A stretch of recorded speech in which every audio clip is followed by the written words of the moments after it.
Ilham Nisam Akbar. Yeah. Ya, jadi makasih udah mau datang untuk di wawancara. Enggak sih, ngobrol-ngobrol biasa aja. Oke, sama-sama. Ya, karena kan lu kan lagi meroket nih ya. Ya, semoga. Jadi, nah perkenalan dikit kali ya. Kita pertama kenapa pakai batik-batik ini ya? Karena habis kondangan sebenarnya. Iya, kondangan teman kita. Kondangan teman kita. Jadi tadi habis kondangan di Depok karena kita juga kebetulan 2 di Depok. Nggak tahu kalau Ilham sebenarnya udah pindah, nanti boleh cerita. Jakarta Timur. Dulu kita juga di Depok. Sebenarnya kenal sama Ilham juga sejak SMA ya. SMP sebenarnya, cuman nggak temenan sama Opa. SMP udah kenal tapi nggak temenan. Iya. Gitu. Kelasnya beda. Iya, kelasnya beda tapi satu ekskul. Tapi beda band. Beda band ya. Oke, terus SMA akhirnya tetap satu sekolah, kenal dan seterusnya. Dan akhirnya sekarang karena Ilham ini punya cerita yang menarik, jadi nanti kita akan coba gali apa yang bisa kita petik dari Ilham. Karena menurut gue pribadi kita bisa banyak belajar dari Ilham, terutama karirnya di YouTube. Ya. Nah, ngomong-ngomong sebelum mulai, karena kita tadi kan habis kondangan dari Depok, dan akhirnya kita hadir di sini. Ini juga tetap di Depok nih. Ini sekarang kita lagi di Nakis Cafe. Ini kafenya di Depok juga, di perumahan Pesona Depok lebih tepatnya. Dekat di Margonda. Dekat Margonda, tempatnya strategis sekali. Betul. Cafe banyak nyediain makanan dan minuman. Contohnya misalnya kayak gini, ada teh-tehan, ada nachos gitu. Nah, ini boleh nih, lu coba kita minum dulu. Oke. Waduh, ya boleh deh. Jadi ada teh, ada kopi kayak kafe gitu, dan ada makanan-makanan banyak juga Indonesia atau segala macam. Kalau ini namanya nachos, ya silakan. Lu kalau mau Nanti deh, itu boleh. gua nanti. Tapi boleh lah. Enak. Nanti alamatnya juga paling nanti kita akan cantumin juga linknya di bawah, jadi teman-teman bisa coba cek juga. Oke. Makasih buat Nakis Cafe yang udah mendukung konten ini. Bentar, gue minum dulu. Sama lu juga aus nih. Oke. Jadi gue sempat bilang bahwa Ilham ini ceritanya menarik gitu ya. Jadi salah satu hal yang bikin menarik itu adalah karena dia temen gue dari SMA tadi dan SMP sebenarnya kenal tapi belum temenan gitu kan. Temen bukan sih. Teman-teman. Terus habis SMA kita pergi kuliah ke tempat yang berbeda. Kalau gue waktu itu ambilnya psikologi. Nah kebetulan Ilham ini sebelum kita tahu kuliahnya di mana, dia itu sekarang kan terkenalnya di channel saham. Channel YouTube saham. Namanya? Saham dari nol. Saham dari nol. Nah, ketebak kan saham dari nol bahasnya tentang? Kedokteran. Nggak bahas tentang investasi, terutama investasi saham. Betul. Nah itu yang menarik karena sebenarnya kuliahnya justru adalah kuliah kedokteran tadi. Kedokteran. Nah itu kan bikin gue juga bingung gitu ya. Sama, kita semua kan bingung di dunia ini. Kita semua bingung. Kita kalau nggak bingung, ya udah lanjut. Nah, jadi itu sih yang mungkin akan kita coba gali lebih dalam gitu. Karena gue sendiri juga penasaran, walaupun gue udah kenal lama juga, tapi kan gue jelas nggak ngikutin perjalanan lo dan gimana lo akhirnya bikin channel itu, dan akhirnya kan sekarang subscribernya udah berapa? 700.000 terakhir. 700 ribuan, dan itu jadinya penasaran sih gue gimana awalnya lo yang kuliah kedokteran, dan kuliahnya kan selesai kan? Selesai kuliah selesai. Udah dokter beneran kok. Dokter beneran. Udah gitu dokter kan. beneran. Jadi sekarang gue kalau sakit lu bisa apa? Bisa sembuh dengan bantuan siapa nanti. Gitu. Jadi gimana sih awalnya lu yang tadinya kuliah kedokteran dan beneran selesai, beneran sarjana, bisa akhirnya bikin channel tentang saham itu? Oke. Kalau dari gue sendiri, gue tuh ternyata suka bikin video apapun dari dari kuliah dulu. Karena dulu kuliah gue ada semacam kayak lomba antar angkatan, terus ternyata entah mengapa gue sangat tertarik di dunia bikin video, Bang. Waktu itu bikin videonya macam-macam ya, kayak recreating video orang lain atau macam-macam lah tipenya gitu. Dan waktu SMA memang gue punya ketertarikan terhadap investasi kalau menarik belakang ya. Nah, Terus sebenarnya itu kan dua hal yang berbeda ya, investasi dan juga misalnya membuat video. Nah sebenarnya juga bukan hanya investasi yang gue tertarik di masa SMA. Gue pernah cerita juga ini di channel yang lain bahwa gue tertarik dengan banyak hal sebetulnya dari cabai dan segala macam. Salah satunya adalah investasi. Gitu. Terus kalau misalnya kita hubungkan dengan channel yang baru-baru ini dibuat sekitar 3 tahun terakhir, itu hubungannya adalah ya karena somehow gue suka bikin video, gue suka investasi, terus tiba-tiba ada pandemi gitu, gue jadi mikir aja di saat waktu lagi pandemi itu apa ya kira-kira yang bisa gue kerjakan. Karena kalau misalnya tadi cerita kan gue tuh kedokteran, saat lagi pandemi gue itu masih koas. Koas itu adalah bukan belajar di depan buku tapi di depan pasien langsung.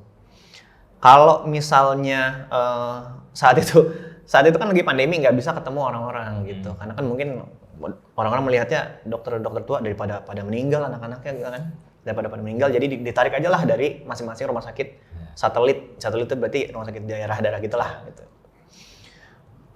Ditarik gue nggak ada kerjaan selama sekitar sebulan 2 bulan, akhirnya ya ide-ide liar semacam kayak apa gue bikin konten aja ya tentang investasi gitu. Karena sebelumnya waktu gue lagi nongkrong sama anak FK atau sama anak apa, kalau ada bahasan soal investasi gue suka nyambung aja ya.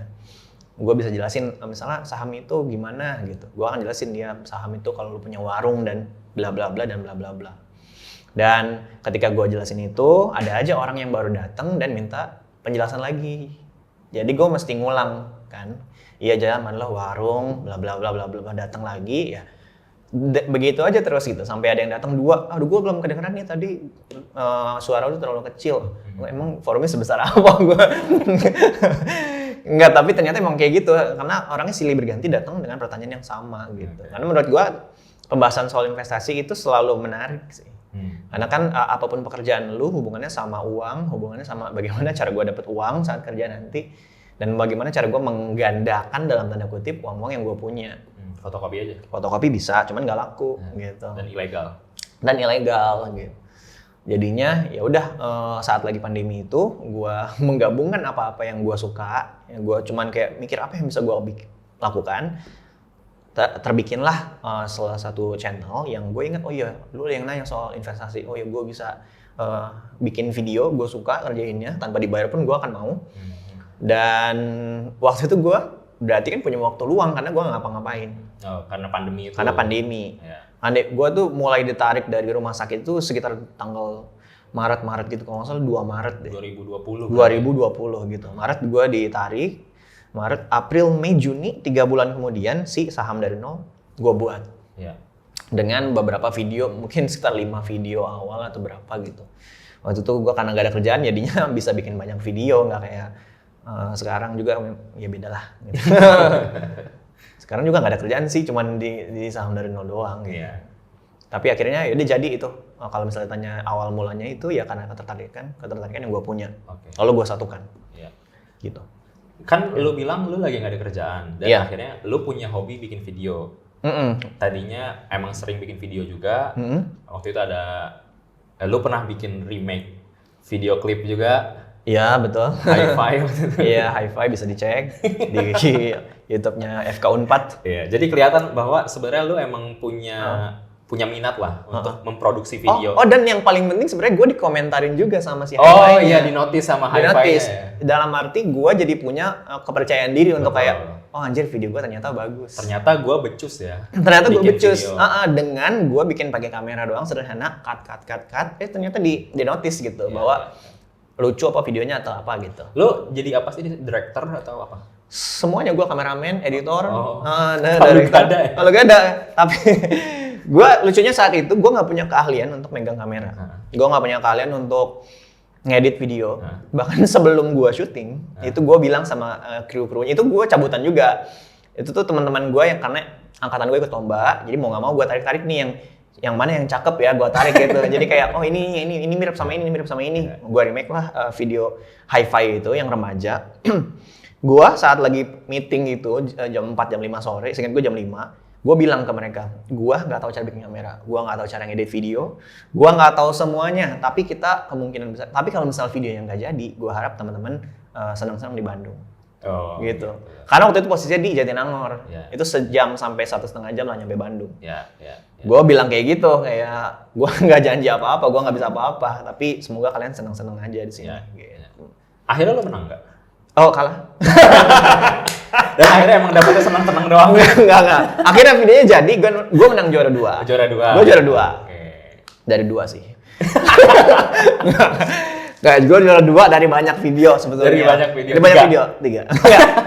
Ya. Ada banyak, mungkin seinget gue 5 mah lebih sih. Mungkin Oke. sekitar 8 mungkin. Yeah. Dan gue waktu itu dapat tepuk tangan yang cukup banyak sih. Oke. Karena kocak sih menurut gue. Iya. Dan menurut orang-orang lain. Gue juga nonton dan emang beneran kocak sih. Dan kocak ya? Mirip dengan aslinya tapi bisa lebih punchline ya. ada punchline Iya, dan iya. yang lebih spesial di notice sama hi-fi-nya beneran ya. Iya, betul.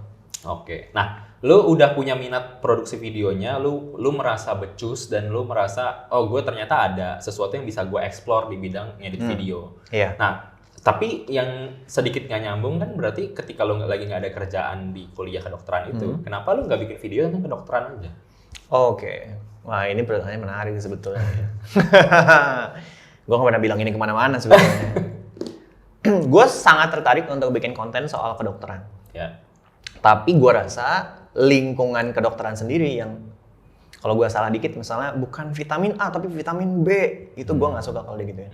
Sementara investasi itu sesuatu yang awam aja gitu. Gue jelasin saham adalah warung, nggak ada yang komentar orang. Maksud gue bukan, misal sarjana ekonomi, bukan saham itu bukan warung. Itu nggak ada gitu. Penistaan saham, ini bukan warung. Ya. Tapi kalau di kedokteran itu salah dikit, gue yakin tuh para teman-teman akan ngoreksi. Bukan berarti gue nggak suka dikoreksi ya, tapi akan lebih kayak, gue males deh kalau gue juga takut salah juga karena gue kayak nggak punya kemampuan yang oke lah dibilang gitu. Nggak bodoh sih enggak gitu. Gue tahu, cuman gue kayak takut aja kalau gue jelasin soal yang kedokteran dan memang agak salah dikit, gue takut orang-orang juga salah nangkep dan lain-lain gitu. Mungkin juga karena kalau ngomongin kedokteran itu karena itu ilmu pengetahuan kok ya, sains gitu. Iya. Jadi akurasinya penting Dipertanyakan, banget. betul. Sedangkan kalau saham memang ada ilmunya, tapi ada ruang buat seninya gitu ya. Betul. Ya kan? Karena kalau pertanyaan dulu ada yang bilang bahwa nggak ada rumus sukses tuh nggak ada gitu. Kalau memang ada formulanya mungkin orang bisa pakai itu aja gitu. Ya. Ternyata kan memang nggak ada orang Iya. rumus sukses di saham tuh nggak ada. Intuisi itulah yang bikin ada keleluasaan ketika Betul. bikin konten saham gitu. Betul. Jadi kalau kedokteran enggak, jadi lu butuh vitamin A ya sekarang secepatnya. Iya, butuh darah A nggak bisa Tunggu pakai B. nanti ya vitamin A. Iya. Tapi sebenarnya kedokteran itu juga art juga sih kalau gue belajar. Karena lu sakit tipes dengan misalnya Aryo sakit tipes, dari dua dokter yang berbeda, gue bisa bilang hampir pasti beda obatnya. Tapi soal antibiotiknya mungkin sama, soal yang lain-lainnya mungkin beda. Dokternya akan menilai ini butuh vitamin ini butuh vitamin apa. Itu juga kalau luasan dokternya, toh semua yang sakit tipes kan sejauh ini baik-baik aja gitu. Sembuh-sembuh aja gitu. Ada keluluasan dikit, cuman memang nggak serenggang sih soal investasi gitu. Risikonya fatal soalnya. Risikonya fatal betul. Oke. Nah, akhirnya lu milih saham di masa nganggur itu untuk bahas saham. Gimana caranya mahasiswa kedokteran saat itu tiba-tiba dengan keinginan buat bikin video kepikiran bikin saham aja kali ya? Berarti lu udah belajar saham udah lama dong? Udah. Gua kan tertarik saham itu 2015. 2015 itu kita lulus SMA. Iya. Ada jeda SBMPTN dengan masuk kuliah gitu ya, udah diterima, masih harus nunggu 1 bulan, dan di situ gue banyak banget, interest gue banyak lah, dari A sampai Z gitu. Salah satunya adalah investasi. Dan ternyata gue cukup, kalau baca buku soal investasi saham itu gue nggak capek rasanya gitu. Dari situ kan kita bisa notice aja ya, misalnya baca soal IPS tapi soal geografi gitu. Gue kan kayak lihat gunung apa ya, itu gue nggak ngantuk lah kadang-kadang. Tapi soal investasi kayak gue punya ketertarikan itu sendiri aja terhadap investasi, terutama investasi saham. Gitu. Makanya gue cukup pede jelasinnya karena gue rasa kayaknya gue punya ilmu yang ada lah gitu. Iya, kalau misalnya lu udah nyoba dan akhirnya asik ya mungkin lu nangkep bahwa itu passion lu. Mungkin sepertinya ya. Tapi kenapa pertama-tama lu nyoba saham itu sendiri? Kan lu punya minat A sampai Z. Kenapa S yang lu pilih saham? Lu bikin video tentang ini. Kan lu pernah ternak semut rangrang. Iya, gue pernah pengen kenapa nggak bikin video ternak semut kroto sebetulnya. Tapi semua orang yang gue bilangin itu ketawa juga. Bukan berarti yang saham orang nggak ketawa ya. Kayaknya gue suka sesuatu yang menghasilkan uang deh. Kalau saham tuh memang langsung menghasilkan uang. Semua orang juga sih. Iya. Kalau semut kroto juga bisa, itu menghasilkan juga kalau teman-teman pengen. Seriusan? Masih ada. Seriusan, semut itu ada telurnya itu buat makan burung. Tunggu ya channelnya tuh semut rangrang dari nol. Semut kroto. Semut kroto dari nol. Itu bagus banget, itu sekilonya gue lupa berapa, tapi kayak 120.000 deh zaman itu. Kalau sekarang mungkin lebih mahal. Tapi intinya kenapa gue suka saham karena nggak tau, gue punya ketertarikan aja soal itu. Dan itu dekat banget dengan pembahasan soal uang ya. Bukan berarti invest saham berarti harus kaya raya atau apa gitu. Tapi itu lumayan dekat saham sama uang gitu. Jadi lu emang senang ngulik hal-hal yang gimana ya cara dapat kayak misalnya katakanlah pendapatan tambahan. Misalnya. Betul. Kayak gitu sih. Iya. Nah, lu sendiri kan tidak pernah punya pendidikan formal di situ kan? Iya. Kuliah kedokteran. Dulu SMA juga anak IPA. Ya kan? Dulu pernah ikut student club geografi. Student club geografi itu. Apapun juga. Ekskul dulu 7. Ekskul gua 7 benar. Jadi ini orang semuanya dicoba nih. Iya, karena ketertarikan gua banyak banget. Iya. Kayak gitu. Nah, di berlatar belakang itu semua, apa yang bikin lu pede bikin materi tentang saham, dan ini kan berarti lu ngajarin orang kan, dan lu tampil di depan publik kan, di YouTube di gitu, animasi. langsung kayak ditonton banyak orang, semua orang bisa mengkritik lu, bisa ngasih tahu lu, mengkoreksi dan segala macam. Iya. Apa yang bikin lu pede untuk melakukan itu? Mungkin satu yang bisa gue yakin kenapa gue pede adalah karena pengetahuan soal investasi, apalagi soal investasi saham itu nggak banyak orang yang tahu. Yeah. Jadi dari 100% kan kalau kita pakai persentase, mungkin saat gue terjun ke dunia investasi itu 2017 itu mungkin baru 0,5% penduduk Indonesia. Jadi katakanlah 1%. Berarti masih ada 99% yang memang nggak tahu saham itu apa, bentuknya apa. Dibandingkan tadi, misalnya gue jasa soal kedokteran, dokter-dokter udah banyak, apalagi di media sosial, pada pintar-pintar juga dan lain. Di grup WA keluarga orang-orang tahu tentang kesehatan. Iya, macam-macam. Benar, kan. Tapi soal investasi itu ternyata banyak banget yang nggak tahu. Bahkan orang tua gue sendiri menganggap investasi saham itu judi gitu. Karena ada teman-temannya yang rugi saat investasi saham dan lain-lain. Jadi udahlah nggak usah saham itu judi dan lain-lain. Tapi gue dari apa yang gue baca, saham itu bukan judi, saham itu lembaran bukti kepemilikan perusahaan gitu. Intinya seperti itu. Yang bikin gue maju sih paling utamanya itu. Karena gue melihat, orang lain juga nggak tahu kok. Kalau gue ngomong salah juga mungkin orang lain nggak tahu. Tapi pada dasarnya itu memang itu kan nggak gue kasih tahu ke siapa-siapa. Mungkin saat gue bikin saham dari nol, itu dulu mungkin gue kasih tahu ya. Gue bikin konten juga nih, followersnya udah 70 subscribernya gitu. Tapi untuk orang-orang lain gitu, yang di luar ruangan ini, teman-teman gue yang lain itu nggak ada yang tahu. Bahkan baru tahu itu yang bikin gue, baru ketika gue memang tampil di suatu podcast gitu. Iya. Nah, orang-orang baru tahu, itu bikinan lu gitu. Orang-orang bahkan subscribe duluan bahwa, itu ternyata bikinan lu. Gitu. Bahkan teman kita ada yang gue cerita, yang mana? Si Alif Raca. Oh iya. Nama Alif. Tapi dia belajar saham dulu. Dia udah suka dulu. Udah suka belajar saham tuh gitu ya. Terus gue kasih itu kan punya ilham. Iya. Dan ditujukannya bukan buat viral, tapi buat katalog gue sendiri. Buat katalog gue belajar sendiri pada awalnya. Karena kan gue tahu kasusnya tadi adalah ada orang nanya soal saham, tapi gue tadi udah gue jelasin. Lu nonton aja video gue yang ini nih, gue kasih linknya. Kalau memang lu pengen tahu gitu. Cuman kan soalnya kan sederhana banget, apa itu saham, apa itu reksadana saham, apa itu bla bla bla. Dan gue rasa itu sebenarnya ilmu yang sederhana, tapi orang-orang juga banyak sekali yang nggak tahu. Gitu. Bukan berarti penjelasan gue paling expert, paling advance, paling menguntungkan ya, bukan. Tapi karena ya udah gitu.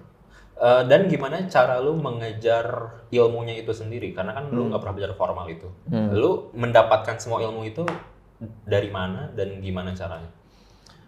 Perjalanannya cukup panjang sih sebetulnya untuk nyari ilmunya. Pertama kan kalau gue dari buku dari tahun 2015 sampai kira-kira 2019 itu di channel YouTube itu hanya beberapa channel. Mungkin di bawah 10 kali saya ingat gue. Jadi sumber utama gue belajar adalah dari buku. Dari buku yang di Gramedia yang udah kebuka-buka itu gue bukain yang gue bacain. Senin 20 halaman. Selasa 20 halaman. Kan nggak punya uang, maksud gue baca aja sih itu gitu. Udah kebuka, kecuali kalau kita buka secara lu pas udah sukses harus bayar ke Gramedia, beli sahamnya. Iya sih harus, tapi nggak ada saham Gramedia. Oh nggak ada, gue nggak tahu. Iya. Gitu, jadi dari buku, terus di 2019 ada seminar-seminar juga. 2017 gue juga pernah ikut seminar, dan seminarnya cukup cacat. Jadi gue cukup kayak, wah gila ini gimana caranya gue ngerti saham kalau seminar lo kayak gini gitu. Kalau seminar lo kacau banget dah, padahal itu dari pasar modalnya langsung.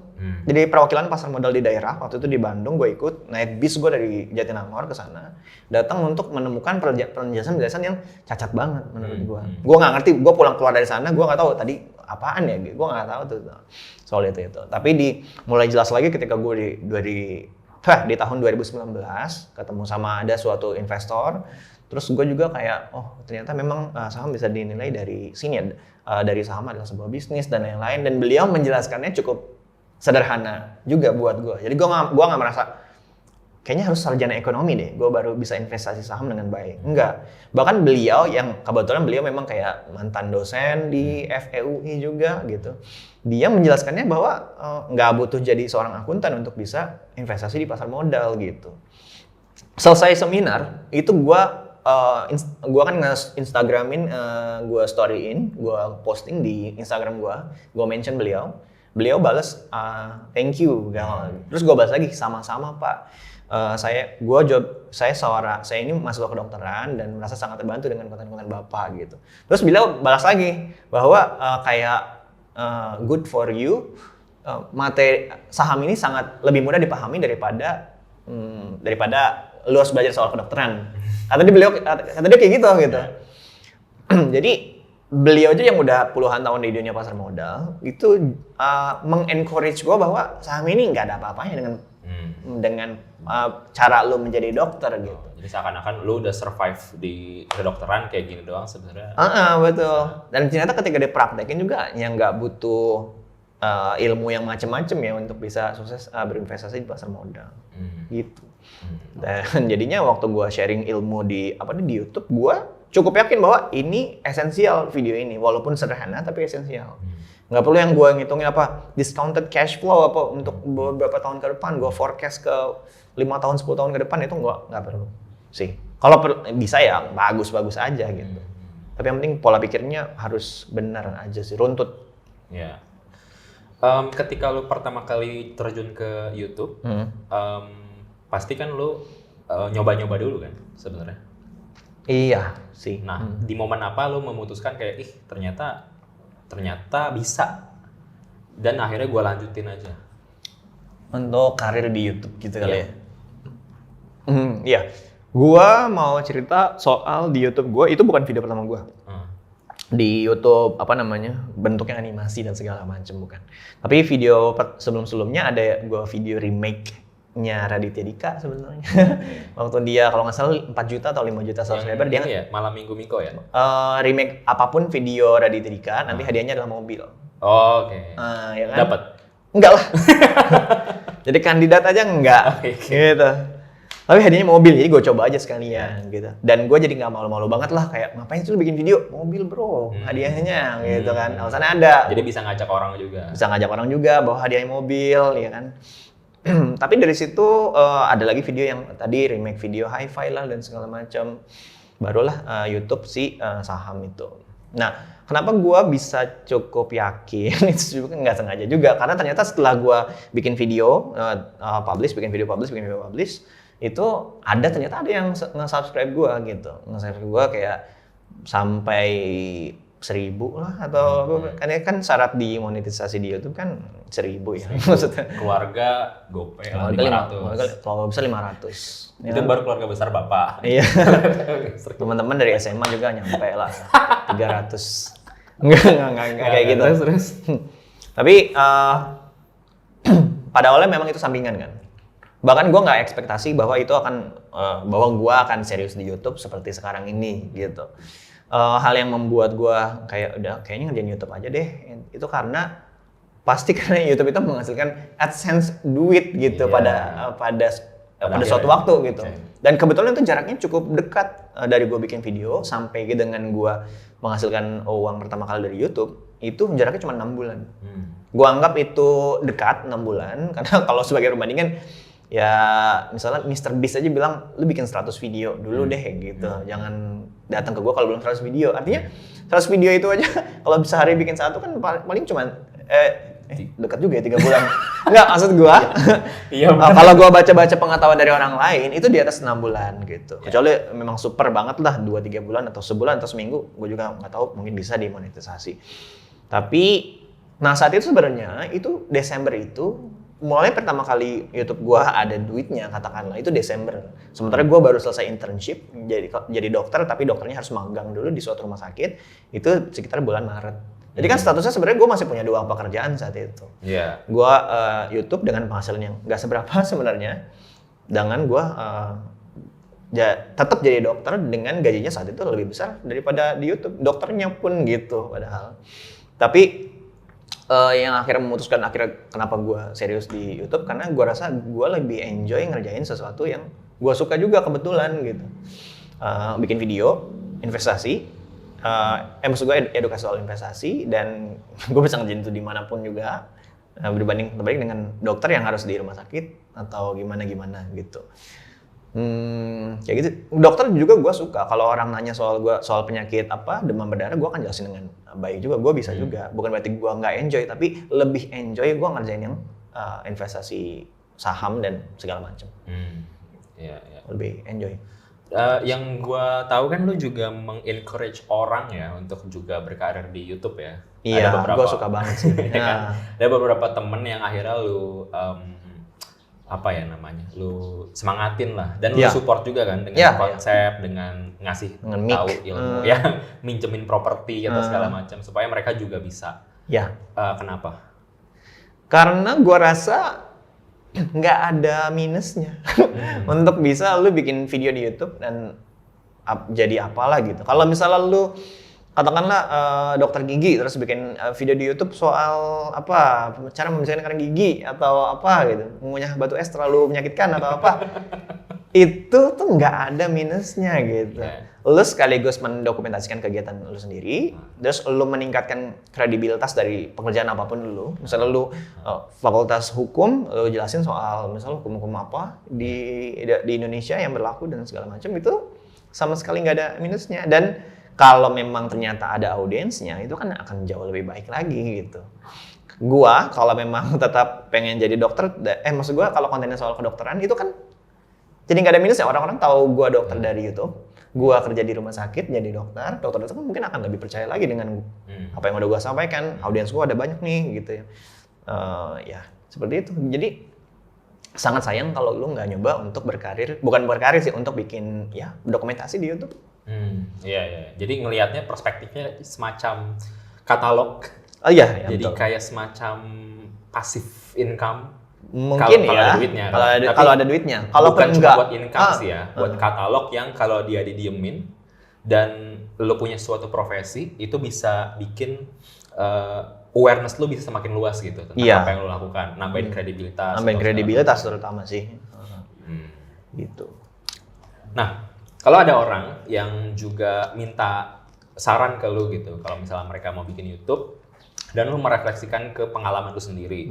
Sebenarnya apa sih yang orang ini perlu lakukan? Jadi kayak faktor utamanya ketika mereka mau coba juga ngikutin apa yang lu lakukan di YouTube. Oke. Benar kata lu bahwa gue sering banget kalau ditanya orang, kalau orang punya interest, gue suka banget untuk kayak lu bikin aja videonya gitu. Gue suka, bahkan gue suruh juga siapapun siapapun gue suruh juga yang punya interest dan gue rasa dia suka banget dengan hal itu.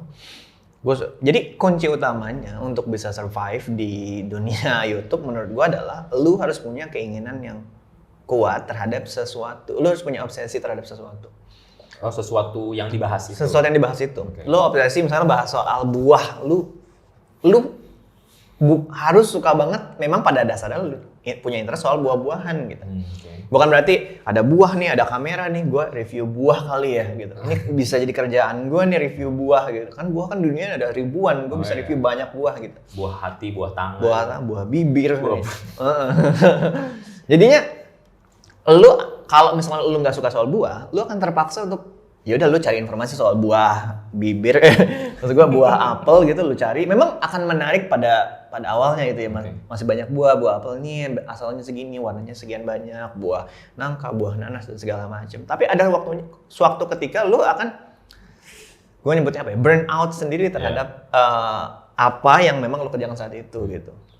Ini cukup berbahaya karena berarti lu acting selama ini untuk bisa menyukai buah, lu bahas buah dan segala macam gitu. Gua kalau misalnya gua ternyata tidak suka dengan investasi, mungkin gua akan capek, akan berhenti gitu. Bukan berarti gua tidak akan berhenti ya, gua sangat mungkin berhenti bahkan. Walaupun gue punya ketertarikan soal investasi saham.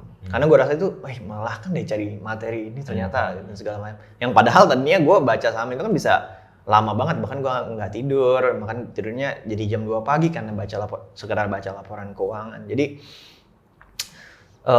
kalau nggak punya obsesi semacam itu, lu niscaya cepat atau lambat akan ya udahan gue nggak usah bikin YouTube lagi gitu.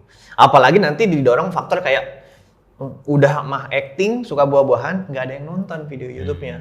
Dan itu akan mencegah lu untuk bikin sesuatu yang memang ternyata lu suka. Misalnya ternyata lu suka sepatu geek apa sih sebutannya gitu.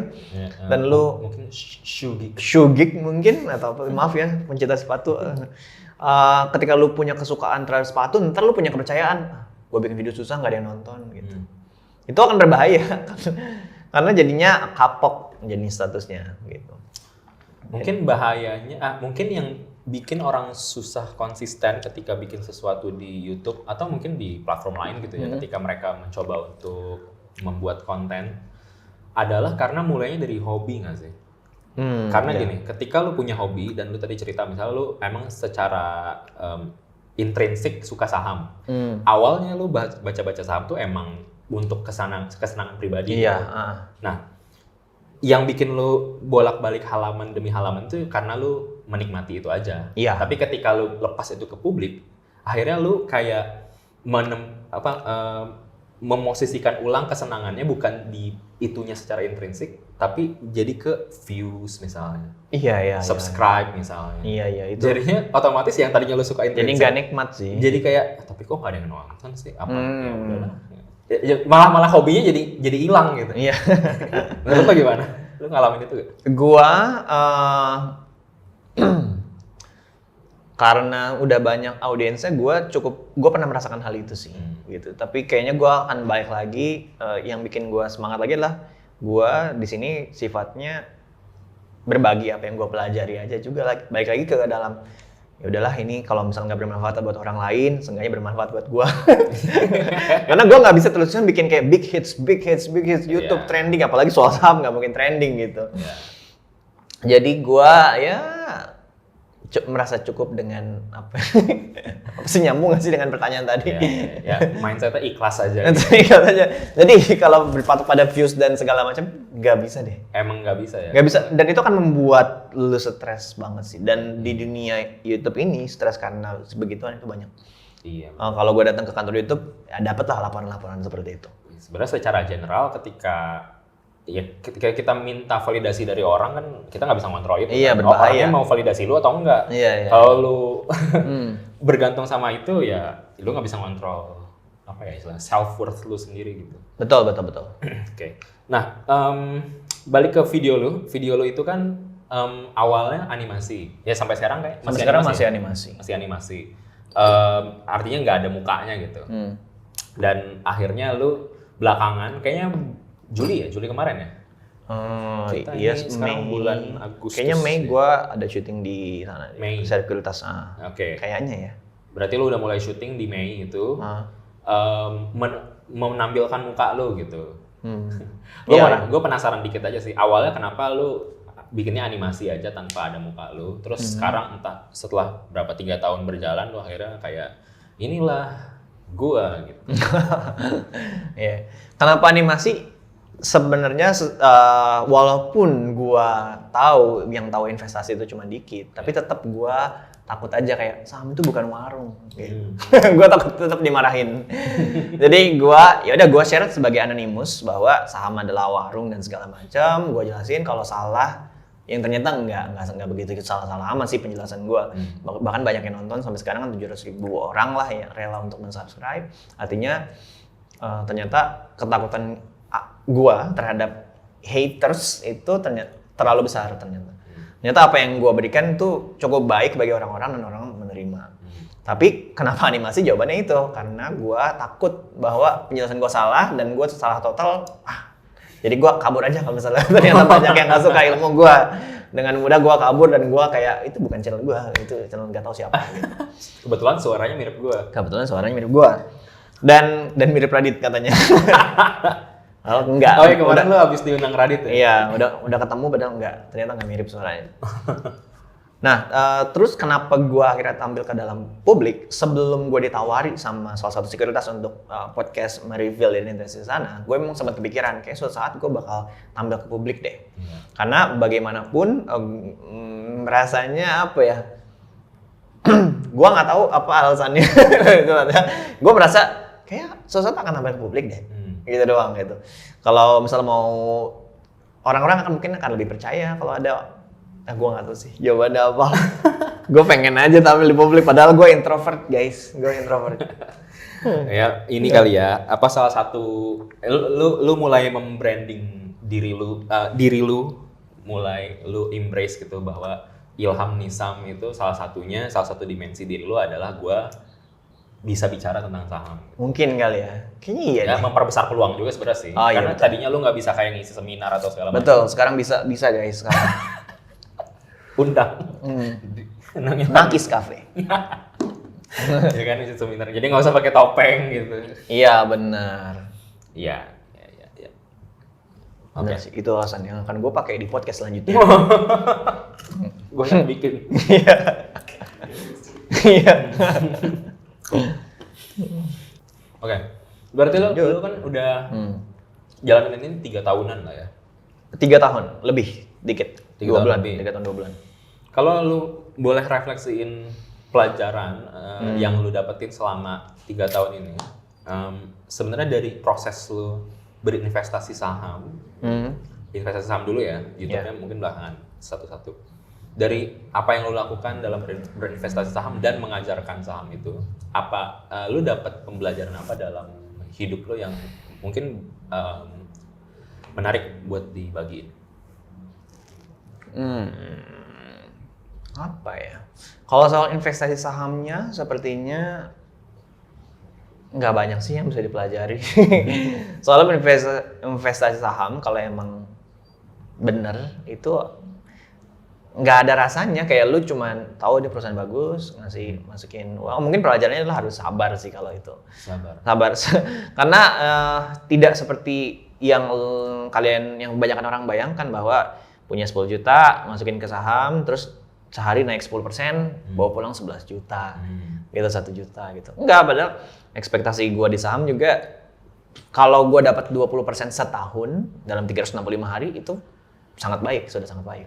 Gua masukkan 10 juta tahun ini, 360 hari kemudian, jadi 12 juta katakanlah, itu udah sangat baik gitu. Jadi nggak banyak bisa diambil dari investasi saham, kecuali tadi kayaknya harus sabar aja dan menganggap saham adalah bisnis atau apa. Cuman pelajaran besar yang gua ambil ketika gua misalnya masuk ke dunia YouTube katakanlah, jadi bukan saham, adalah gua sangat menyadari bahwa gue ternyata bukan orang yang disiplin, bukan orang yang konsisten. Dalam artian gue tuh, kenapa gue bisa menyadari kayak gitu? Karena gue baru pertama kali masuk ke dalam dunia kerja yang nggak ada bosnya gitu. Dan gue, ketika gue tidak disiplin, ketika gue tidak ada konsisten, itu tuh mempengaruhi performa di YouTube misalnya atau apa. Karena ternyata kalau lu nggak punya semangat untuk bikin draft, bikin video dan lain-lain, itu tuh kan akan berbanding lurus dengan karena saat ini kerja gue hanya di YouTube saat sejauh ini, pendapatan lu bulan depan gitu. Kalau gue males bikin videonya atau apa, itu kan langsung berdampak signifikan terhadap misalnya katakanlah YouTube, AdSense atau sponsorship dan lain-lain. Dan dari situ gue belajar untuk akhirnya disiplin dan juga konsisten soal tadi apapun yang gue kerjakan. Sebenarnya kan di semua pekerjaan butuh itu gitu. Cuman ketika nggak ada bosnya, gue baru menyadari, oh anjir gue sangat tidak disiplin, yang sangat tidak konsisten untuk bikin sesuatu untuk kerja gitu. Dan yang baru-baru ini gue sadari adalah ternyata gue juga gue tidak bisa bekerja sendiri. Gue merasa melelahkan untuk kerja sendiri sampai sebesar ini. Gue masih sendiri, karena gue tidak bisa mendelegasikan tugas. Gue nggak percaya sama orang lain. Gue rasa gue bisa sendiri, gue bisa ngedit, gue bisa macam-macam sendiri. Padahal ternyata gue nggak bisa. Itu pelajaran besar yang mungkin baru gue dapat 2 bulan terakhir gitu. Ketika gue tampil ke depan publik, terus gue merasa kewalahan sendiri. Waduh, gue punya jadwal di sini, gue punya jadwal di sini. Gue butuh orang. Kalau gue nggak butuh orang, apa yang gue kerjakan di YouTube akan mati aja gitu. Menurut gue, dan akan sangat lambat. Makanya ternyata gue baca-baca buku lagi bahwa gue ternyata harus berani mendelegasikan tugas. Gue harus percaya sama orang lain karena bagaimanapun akan selalu banyak orang yang lebih baik daripada lu sebetulnya. Jadi gue selalu merasa besar sendiri, kayak cuma gue yang bisa ngedit, cuma gue yang bisa macam-macam. Gitu. Jadi itu pelajaran yang gue tahu sih bahwa ternyata orang-orang banyak yang lebih jago di luar sana. Itu yang pembelajaran yang terakhir itu salah satu hal yang life changing atau gimana nggak buat lu, atau lu merasa itu jadi semacam, oh ternyata gue selama ini punya semacam distrust ya, dan lu baru sadar karena YouTube ini gitu. Itu life changing, lebih tepatnya sekarang lagi pancaroba itu gitu. Kalau gue berhasil melewati itu, mungkin gue akan kayak, oh iya dulu gue kenapa ya nggak dari dulu ya. Saat ini gue masih gitu. Oh lu sekarang juga masih struggling buat ngalahin perasaan itu ya? Masih. Gimana ya kalau gue kasih kerjaan ke orang lain, dia akan sebagus yang gue kerjain? Padahal kerjaan gue juga nggak bagus. Iya, gitu. Ya itu kan kayak ini aja, mindset lah ya. Iya. Perlu dibenahi mungkin. Betul. Tapi seenggaknya berarti kalau yang dari yang lu bilang, minimal lu udah punya awareness-nya ya. Jadi lu sadar gitu. Iya, bahwa, sih penting. Itu penting. Itu ya. Itu penting. Awareness soal kekurangan kita ya. Gitu. Itu penting. Menarik banget sih. Kenapa menarik? Karena kalau menurut gua, mungkin aja kalau lu nggak, tadi kan lu bilang momennya itu ketika lu face reveal. Bisa aja lu tidak memilih untuk itu dan ngerjain YouTube-nya stagnan gitu ya. Bener, cuma yang dikerjakan sehari-hari aja. Bikin konten doang, segala macam, tidak buka peluang baru, tidak mengambil risiko baru. Ada risikonya kan, lu akan dihujat atau di apa gitu. Iya, benar. Gua nggak ada risikonya sih selama 2 tahun terakhir. Betul. Ketika lu menghadapi risiko, suatu risiko yang life threatening, ada pembelajaran baru tentang diri lu sendiri. Iya, benar. Itu terlalu nyaman zona kemarin gue, dan tidak ada, gue merasa gue bisa hidup dalam 6 bulan lagi, gue bisa hidup setahun lagi rasanya gitu.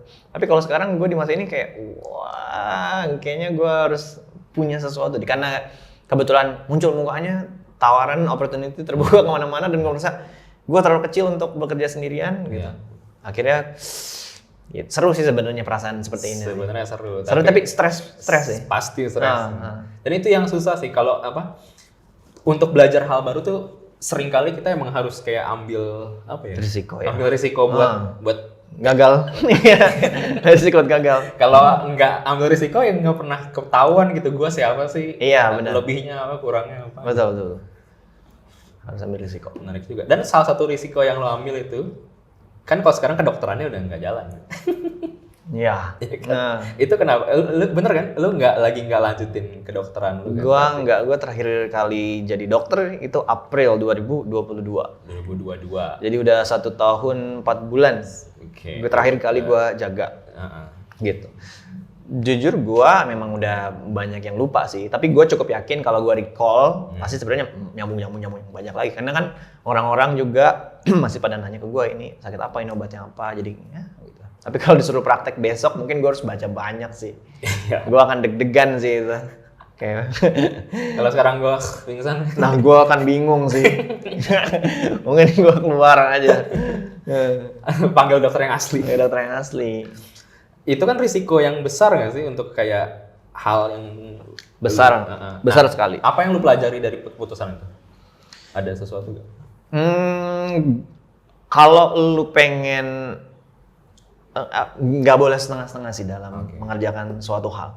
Kalau gue tetap setengah kedokteran, setengah ngerjain di YouTube, mungkin gue tetap survive. Namun gue cukup kasihan aja dengan orang yang nanti berobat ke gue sebagai dokter, tapi misalnya setengah diri gue sebenarnya mikirin ke tempat yang lain gitu. Karena gue tahu teman-teman gue itu banyak yang bahkan sekarang belajar lagi untuk jadi spesialis, terus jadi di rumah sakit rumah sakit swasta dia jadi dokter dengan baik gitu. Kenapa nggak berobat ke mereka aja yang lebih into kedokteran gitu. Kalau lu ke gua nanya soal investasi saham, gua bisa duduk ngejelasin lu dengan panjang lebar 2 jam dan gua akan happy-happy aja gitu. Kalau lu nanya ke gua soal investasi, gua jawab dengan baik gitu. Dokter juga, cuman gua nggak se-enjoy, nggak selepas gua jelasin tentang saham, nggak semenyenangkan gua jelasin tentang saham dan segala macam. Gitu. Jadi gua lebih milih untuk kayak Oke, sepertinya aman deh untuk shifting. Kalau misalnya dokter gue bahkan gue stop dulu. Gue nggak pernah mikir-mikir soal itu lagi akhir-akhir ini. Dan gue mengerjakan sepenuhnya di investasi saham aja gitu. Ya karena ya gue pikir secara potensi juga sebenarnya kalau gue serius di investasi pasar modal ini saham akan besar juga suatu saat nanti di Indonesia. Kalau ngomongin risiko sih, justru gue kepikiran satu risiko lagi yang mungkin bisa lo ambil. Apa nih? Kan nggak boleh setengah-setengah kan? Iya. Kenapa? Berarti kan bisa ada pilihan total menjadi dokter dan total menjadi YouTuber dengan cara punya tim. Jadi lu fokus ke kerja dokter di waktu kosong. Baru gua kembali lagi karena di waktu lu kerja tim lu lagi kerja gitu. Sebuah risiko. Tapi boleh dicoba nanti kan? Sebuah apa ya? Karena timnya belum ada. Di luar comfort zone banget. Di luar comfort zone sih. Ya kan lu sendiri cerita lu kan kayak apa tadi? Nggak bisa mendelegasi, tidak percaya orang. Jadi ketika lu lagi jadi dokter, itu orang-orang yang lain yang bukan lu lagi kerjain video lu. Itu kan kayak bisa nggak tuh? Belum kepikiran, tapi mungkin gue juga nggak tahu ya. Menarik. Sebuah risiko yang menarik. Oke. Itulah. Jadi orang kalau lagi mulai investasi saham kan, apalagi pas pandemi itu kan saham tuh lagi ngetren banget. Iya, betul. Dan mungkin itu juga salah satu hal yang jadi variabel eksternal yang bikin channel lu meroket juga iya, kali ya. Sangat sih, karena sangat. Waktu itu waktu pandemi orang-orang kayak nyari cara buat hasilin uang atau segala macam, jadinya saham tuh lagi booming banget. Nah, yang lu observasi ketika orang baru mulai invest saham, biasanya tuh common mistake-nya apa sih dan apa yang perlu kita hindarin gitu, dan best practice-nya harusnya apa, dan biasanya kalau amatir melakukannya kayak gitu. Wah, karena gue amatir, gue sangat tahu apa kesalahannya. Itu rendah hati. Enggak, gue baru beneran investasi saham itu 2019. Walaupun gue dari 2015 interestnya, 2017 baru bisa daftar, 2017, 18 sampai 19 awal itu gue melakukan apa yang dinamakan common mistakes yang dilakukan para pemula gitu. Gue selalu beranggapan dari 2015 itu bahwa saham ini adalah game, yang mana di game ini gue bisa menghasilkan keuntungan, tapi bisa juga rugi. Kalau gue beruntung, gue akan untung. Kalau gue lagi nggak beruntung, ya mungkin gue akan rugi gitu. Jadi selama 4 tahun, sekitar 3-4 tahun itu gue merasa gue bisa nih menguasai game ini gitu. Dengan cara gue baca chart kan, kalau misalnya lihat ya biru, hijau, atau ada yang hijau merah biasanya. Dengan gue baca chart ini, kalau turun 2-3 kali, mungkin dia akan naik 3 kali. Karena memang kayak gitu, pola chart itu ada patternnya, makanya mereka nyebutnya pattern gitu.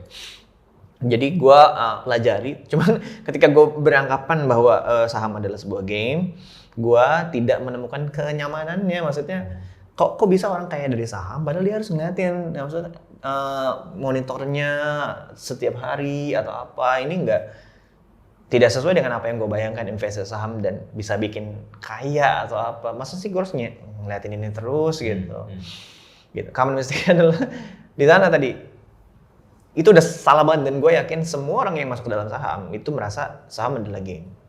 Makanya sebutannya kan main saham. Main saham. Iya, main saham gitu. Main saham ntar dapet cuan atau apa gitu-gitu. Pasti itu. Bahkan dari pihak Bursa Efek sendiri, kalau lagi gue sering menemukan bahwa ada kata-kata main saham di dalam postingan mereka juga gitu. Ya, mind blowing sebenarnya. Mind blowing sebetulnya. Cukup aneh. Tapi sebenarnya inilah industri yang dapat uangnya dari situ gitu. Pasar modal, semakin banyak orang bertransaksi, mereka akan semakin banyak potongan. Maupun misalnya lu masukin 1 juta, terus ternyata 1 juta kan lu beli saham itu ada fee yang dimakan oleh sekuritas, fee yang dimakan oleh pasar modal secara langsung. Ketika lu jual dengan harga lu rugi 900.000 misalnya, masalah lu rugi 100.000, sisa 900.000, lu menyumbang juga fee jual tuh ada juga buat sekuritas, buat pasar modalnya itu sendiri. Makanya gua nggak heran bahwa ada term main saham itu terus berlangsung mungkin sampai 20 tahun ke depan juga masih ada gitu. Soal paling besarnya sih sebenarnya itu, Bang.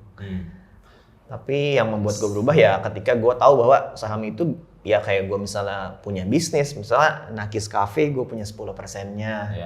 Gitu. Bahwa kalau gue beli sahamnya Nakis 10%, ya gue nggak bisa berekspektasi bahwa besok gue akan jual ke lu gitu. Gue bisa belinya, ini misalnya nilainya 10 miliar, gue punya 1 miliar. Lu mau beli saham gue 10%? 1,5 M aja dah. Apa alasan gue gitu? Nggak apa, maksudnya kan kalau gue mau jual, gue harus yakin nih naconya ada yang beli gitu. Dan 10% gue setahun tuh dapat ya adalah 100 juta gitu. Jadi gue bisa ke lu, nih Bang, lu mau beli gak saham gue 10%? 100 juta setahun menghasilkannya gitu. Tahun depan mungkin 120 juta. Baru mungkin lu akan kepikiran, oh iya, gue beli deh gitu. Jadi bukan mainan, bukan main kafe atau main saham atau begitu, bukan gitu. Ya, sebenarnya alih-alih nyebutnya main, lu prefer nyebutnya apa saham? Investasi saham. Investasi saham. Perbedaan signifikannya ketika lu ubah mindset kayak gitu, lu akan melihat saham ini kayak gimana sih? Perubahan signifikannya adalah apa ya? Kalau gue pernah ke suatu seminar, beliau bilang kalau misalnya kita pakai terms main itu selalu kita yang bayar gitu. Nah, time zone untuk dapat kesenangan dalam time zone kita yang bayar. Meskipun kita dapat boneka, bisa 300.000 biasanya dapat boneka kecil, hasil capitan gitu. Tapi kalau soal kita investasi saham itu dari terms-nya, maksud gue kalau definition yang practical-nya mungkin gue bisa menyebutnya investasi itu adalah mengorbankan konsumsi hari ini untuk mendapatkan imbal hasil yang semoga lebih besar di hari ke depan nanti. Jadi bukan besok mengorbankan konsumsi hari ini untuk dapat untung besok, itu bukan. Kalau main mungkin ya bisa jadi main di time zone kan nggak semuanya rugi, adalah dapat dikit gitu, beng juga dapat gitu. Gitu. Dari situ sih yang cukup besar. Berarti nyambung dengan pembelajaran lo yang tadi disebut ya, kesabarannya. Iya. Sebenarnya ketika lo nyebutnya investasi saham, dalam kata investasi itu sebenarnya mindset lo adalah gue menyisihkan daya beli gue hari ini karena nanti ini akan bertumbuh jadi sesuatu yang menyelamatkan gue di masa depan nanti. Gitu. Kalau gue pilih perusahaan yang benar. Iya sih. Oke, gue mungkin ada pertanyaan tapi menurut gue ini lumayan abstrak, tapi gue penasaran aja. Karena menurut gue ini akan relatif ke semua orang, dan gue penasaran dengar dari seseorang yang mengalami tadi, lu punya minat banyak banget, terus lu sekarang mendalami sesuatu yang lu nggak pelajari secara formal, dan lu meninggalkan kedokteran yang lu pelajari itu. Jadi gue penasaran dari orang yang kayak lu,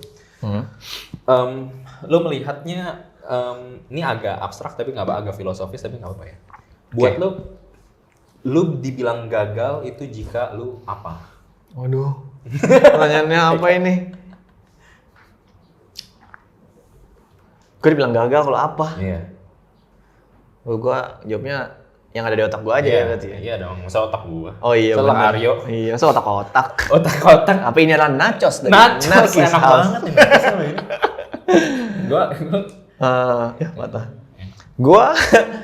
Gua kan sudah nikah. Ya. Just for information. Kan yang lain belum tahu. Gue sudah nikah. Udah face reveal. Ada. Mungkin ada yang berharap. Mungkin ada yang Tapi maaf, sudah nikah. Gue akan gagal kalau gue nggak bisa menafkahi keluarga gue. Caranya gimana? Nggak bisa menafkahi banyak, tentu aja. Misal ternyata bisnis gue macet, gue saat ini sih gue melihat itu sebagai itu bisnis lain gue ya, bisnis lain yang hanya satu-satunya lain itu gitu. Untuk jadi dokter gue saat ini kurang pede karena gue harus belajar dulu untuk bisa akhirnya nanti jaga di klinik atau jaga di rumah sakit baru menghasilkan uang. Tapi kalau yang buat gue gagal adalah ketika gue nggak bisa menafkahi istri gue dan keluarga. Misalnya ada anak saat ini belum punya, gue akan merasa sangat gagal di sana sih. Gitu. Itu sih mungkin. Kalau dalam proses lu 3 tahun ke belakang ini mendalami apa yang lu dalamin, ada nggak satu momen yang lu di situ kayak dia di perbatasan gagal atau lu merasa sudah gagal atau apa segala macam? Jadi gua juga walaupun terlihat sangat gila gerakan gua meninggalkan kedokteran dan akhirnya gua fokus di YouTube, itu sebenarnya udah masuk ke dalam perhitungan yang cukup konservatif. Dalam artian ninggalin kedokteran udah konservatif. Udah konservatif. Okay. Maksud gua rate dokter di Indonesia itu cukup rendah sebetulnya. Apalagi waktu gua magang kemarin, gua hanya dapat bahkan di bawah UMR gitu. Gue meninggalkan dunia kedokteran saat itu karena gue setelah gue hitung-hitungan, dengan uang yang didapatkan dari YouTube itu kira-kira gue bisa menghidupi diri gue selama setahun ke depan. Jadi gue menghindari kayak, wah gue belum apa-apa, belum ada bisnis yang lain, tiba-tiba dari dokter yang memang udah settle, gue pindah dengan penghasilan nol gitu. Gue nggak seperti itu, nggak segila itu juga. Mungkin ada yang kayak gitu dikit tapi setelah gue kayaknya udah 10 kali gaji kedokteran nih atau apa gitu. Akhirnya baru gue pindah dan gue cukup yakin 1 tahun bisa bertahan di dunia misalnya YouTube, dan istri gue masih bisa makan, gue masih bisa makan, keluarga gue juga masih dapet lah sedikit uang gitu. Jadi untuk berada di tahap gue gagal, gue mendefinisikan gue gagal atau gue hampir gagal, sejauh ini alhamdulillahnya kayaknya belum pernah deh. Cuman yang membuat gue worry adalah yang tadi, kalau gue masih terkungkung dalam dunia gue bisa sendiri atau apa, itu gue sangat yakin gue akan mati itu si bisnis yang apa yang gue pegang saat ini gitu. Kalau gue tetap merasa besar. Jadi ini merupakan fase-fase gue juga yang cukup melelahkan juga bagi gue karena gue harus belajar hal baru, kenal sama orang banyak, open recruitment di YouTube dan segala macam gitu. Itu lumayan. Ini sih. Keren sih, fase pancaroba. Fase pancaroba sampai hari ini maksudnya. Iya. Sebenarnya itu fase yang nggak enak, tapi sebenarnya itu berharga sih. Maksudnya gue ada perasaan ini juga, perasaan iri kalau misalnya tahu orang lagi dalam fase itu. Gue tahu nggak enak, tapi itu fase-fase yang bikin lu sebenarnya lebih dewasa dan lebih keluar dari comfort zone. Itu kan sebenarnya definisinya memperluas comfort zone. Iya benar. Keluar tuh buat memperluas gitu. Iya. Makin lama lu makin comfortable dengan segala macam hal gitu. Iya benar. Ya gitu deh. Semoga good luck lah. Good luck ke depannya. Semoga tadi open recruitment bener. Benar, udah gue publish di YouTube. Nah itu bisa dicek di Saham dari Nol. Iya, sudah tutup juga, maaf. Sudah tutup. Oke. Nanti tapi kalau ada lagi ya mungkin bisa. Iya, mungkin gue akan cari yang lain-lainnya. Iya, jadi semoga berhasil, semoga bisa expand, bikin konsep-konsep baru yang lebih menarik juga dan bisa ngalahin tadi melewati fase pancaroba itu, memperluas comfort zone dan lain-lain. Iya, itu penting sih. Good to know. Oke, udah paling gitu aja. Udah. Buat hari ini ya sudah. Oke, kita tutup ya. Dadah. Apa? Udah ada. Gitu dong. Oke, dadah. Gue belum nyiapin apa-apa.